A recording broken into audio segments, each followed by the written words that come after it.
ఏవండి, నాకు పొద్దుంచలో ఒక డౌట్ వస్తుంది, అడగాలనా? పనుకున్నారా? ఏవండి, ఏవండి, ఏంటిదే? నాకు ఒక డౌట్. నాకు అందం ఎక్కువ ఉందా, తెలివి ఎక్కువ ఉందా?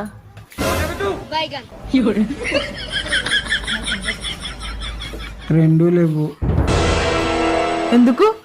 నువ్వు అందంగా ఉండేది ఉంటే నన్ను ఎందుకు పెళ్లి చేసుకుందావు?